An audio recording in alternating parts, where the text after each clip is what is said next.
Hello and welcome back to the Book Marketing Tips and Author Success Podcast.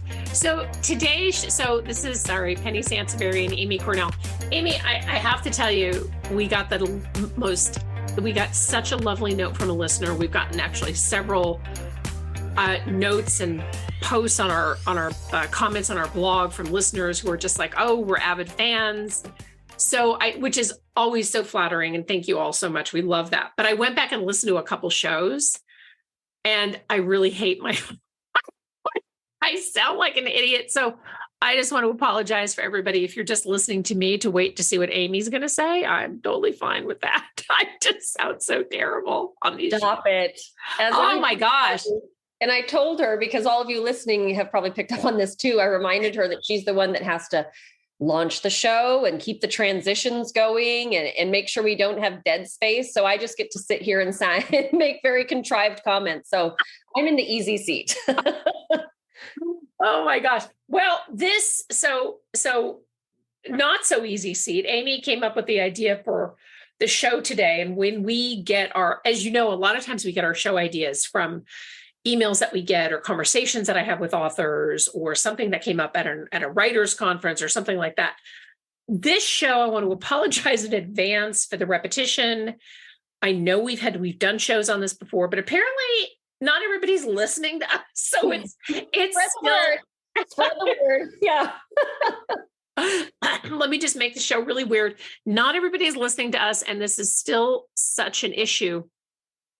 The issue being, so I used to use this, and it's not a phrase that I coined or it's not particular to me, but it's called spray and pray, where you spray a whole bunch of stuff up against the wall and you hope that some of it sticks. And what's ironic is that, and I think it's understandable to some extent that a lot of authors still subscribe to that because marketing is confusing. So you read a book or you read a blog or you go to a conference, you think, oh, these 5 things sound like fun. I'm just going to do all of those. But a lot of times authors don't bother to ask if those the marketing things that you're doing really match what your reader wants. And it's also not a very strategic way of going about your book marketing.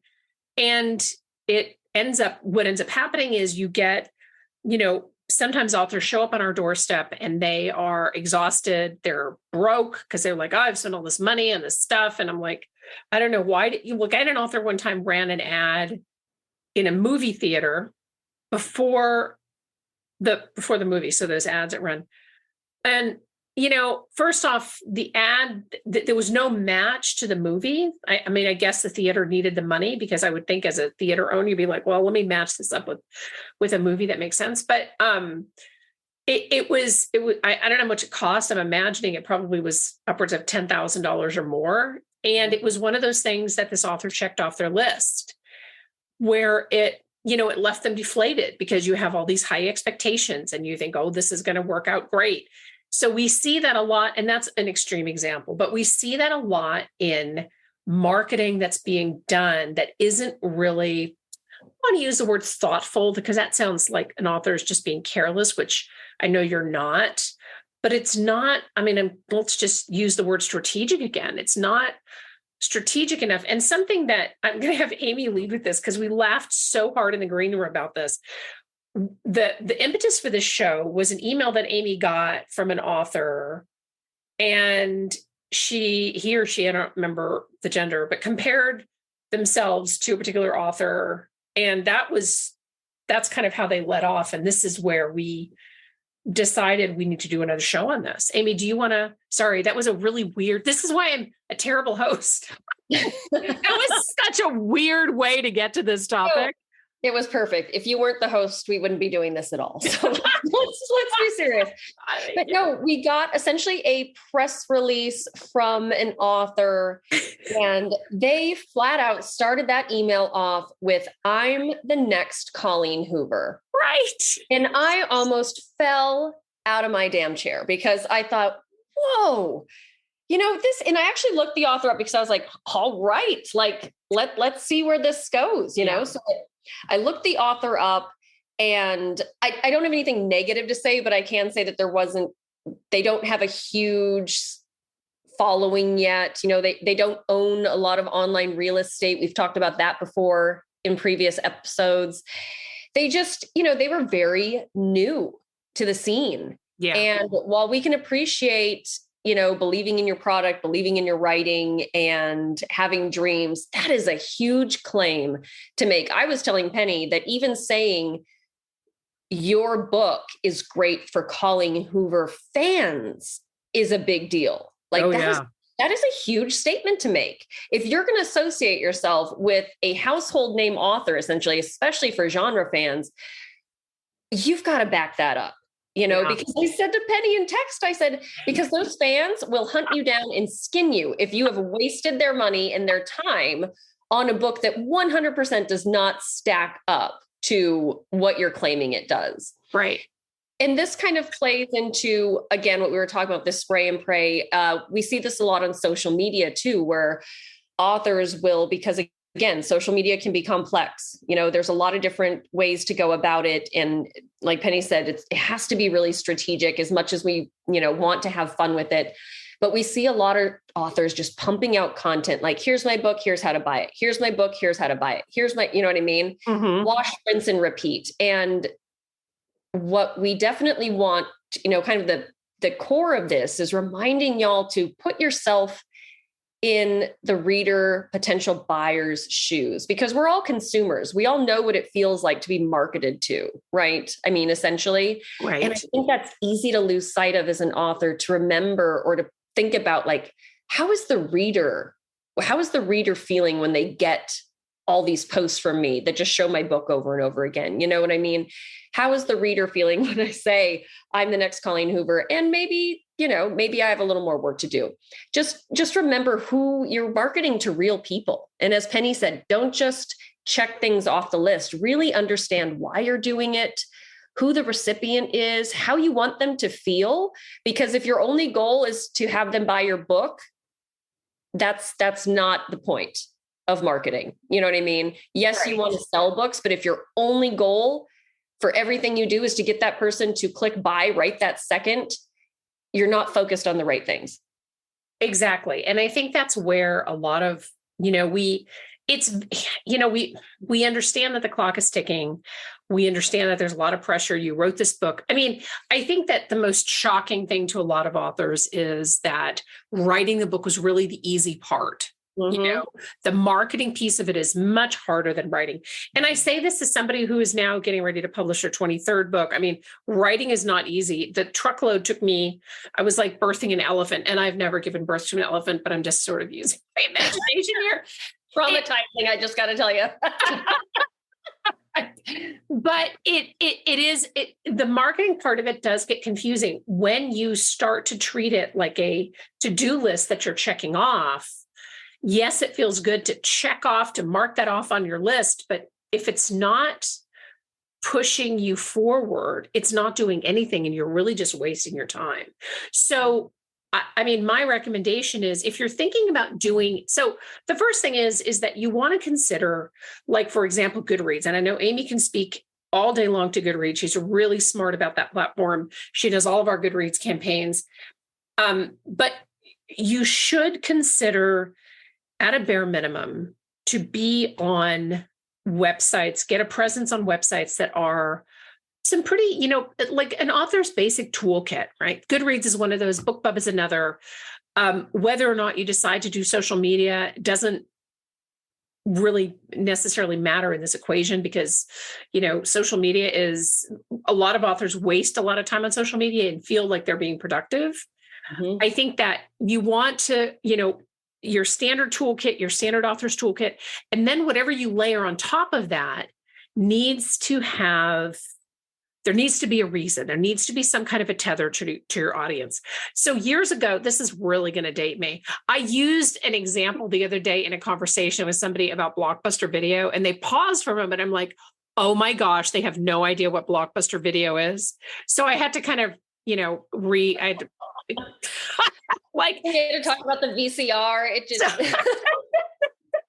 right, exactly. Like, so back in my day when we were in covered wagons, but IBM used to do, and I knew somebody who was an IBM salesperson, and she told me about this. IBM would literally put up a picture of their ideal market for their, at the time, right? They were the first ones on the playing field, their computers, and why they would need this, right? Why would they need this computer, where they might find it, how they might get influenced to buy it.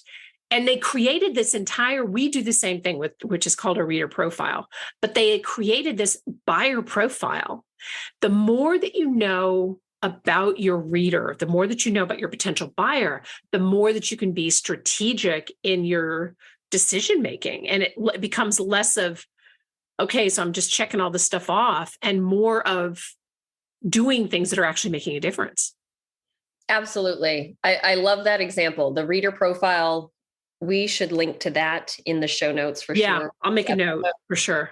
Because it does make a huge difference. And I would like to encourage everybody to take that one more step, because Penny mentioned the sites, the different platforms that can help an author out and, again, help you increase your online real estate. Essentially, take a few minutes. You only have to do this once, take notes, but take a few minutes and seek out most platforms. There's research out there, tons of Google results that will tell you what the demographic is like on those platforms.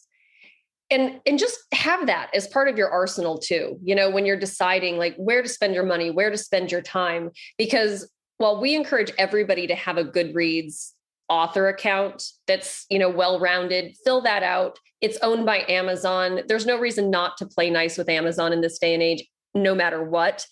But you may find out that maybe just a small percentage of your demographic actually uses Goodreads on a regular basis. So maybe that's not somewhere that you want to spend a lot of your time. But you might find out that whoa, most of the users on Goodreads are the kind of people I need to be getting in front of. Maybe that's where you should be instead of on Facebook. Understanding who is using these platforms should really direct a lot of your marketing as well. So understand who your readers are, and then understand which platforms they're likely using based on, the data that's out there about who's using what. Right, exactly. And I think that there's an inexpensive way. I mean, marketing research takes a lot of time. It takes money. I used to know some people who ran a market research company, and that's not necessarily what we're asking you to do. But what I do think is a good idea is follow some of the top authors in your market and kind of get a sense of where they're landing in terms of their social media. How are they showing up online? And I'm not encouraging you to copy them, but I want it to inspire your choices and help you to make some smart choices in terms of where you need to be. Because, are you going to be blogging? Well, is that something that you have the time for? Because we're going to do a show on podcasting, and it's the same, it all sounds great in theory until you sit down to write that blog post and you're like, I have nothing to say. You know what I mean? I have nothing interesting to say. So if you're going to, there are some standard things like Amy just talked about. A newsletter is another one. I mean, I think that's a really good place for you to invest your time. But, if you're going to do any of these things, just make sure that you can do them long-term, and you don't have to do them every week. I mean, you can run a newsletter once a month. You can blog once a month. It's not something that I'm saying that you have to do right away. But the other thing to consider too, and a lot of times authors overlook this, we just did a show on this, and as a matter of fact, if you go back through some of the show list on our podcast page, local connections, right? So local media, certainly, but local connections, connecting with your libraries and your local bookstores and shaking some hands and, getting on, pitching yourself to some of your local media outlets who are, by the way, always looking for guests or to feature local authors or something like that. I mean, there are things that you can do that are smart, and the local stuff is something that authors so often overlook, right? And it's hard to go wrong. I mean, unless your book is, there's really no reason to do local promotion unless you're trashing your own town for some reason, right? In which case, you might want to go to another city. But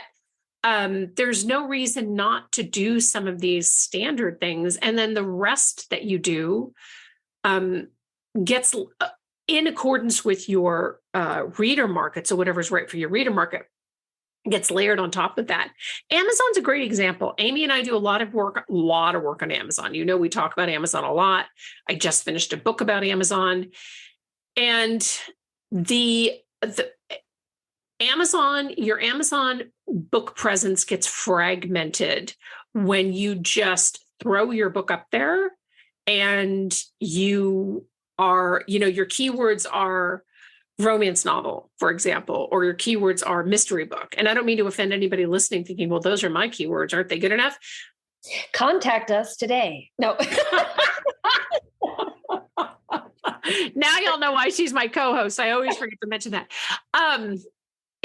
But Amy, you see this a lot when you're doing Amazon keyword and evaluations and things like that about the keywords that authors have that are so general, that are far too general for that book to be successful. Yeah, that's definitely, I feel like the two extremes you have to be really careful about. And I've actually seen that crop up a lot more recently, Penny, with authors that have come to us and, we, in our proposal, we'll put the keyword and category research and they say, oh, well, I used a machine. It's not a machine, but I call it a machine. I used a machine for that. These are my keywords. And I can't tell you how wrong they are every single time. But when I mentioned the extremes, like you said, too broad, too general, humans don't think like that. So if humans don't think and search that way, it's not going to work. And then a lot of times what happens with these aggregators is that you'll get keywords, key phrases that are so specific to your topic, you're also going to miss a lot of people, because rarely is somebody searching for your exact book. If they're being that specific, they're going to go right to it because they already know you, they know what your book is, whatever. But so when we get authors that come to us and go, give me their list of keywords and they're so specific to their content, it's like, I can assure you I'll throw a couple of them and do a little research on them before I respond just to make sure. But usually my gut instinct is right. A lot of times you'll see maybe 3 search results in all of Amazon. You know what I mean? Yeah. That's not enough. That is, so there is a sweet spot there that is really hard to find unless you get out of your own way or get some objective feedback, and recommendations. Right. But it does come down to, I think checklists are great. I love lists. Amy and I work off of lists all the time. We use systems internally that have lists on them. We love them, but you got to make sure to put the right things on those lists because it's kind of like, making a cake or following any kind of a recipe.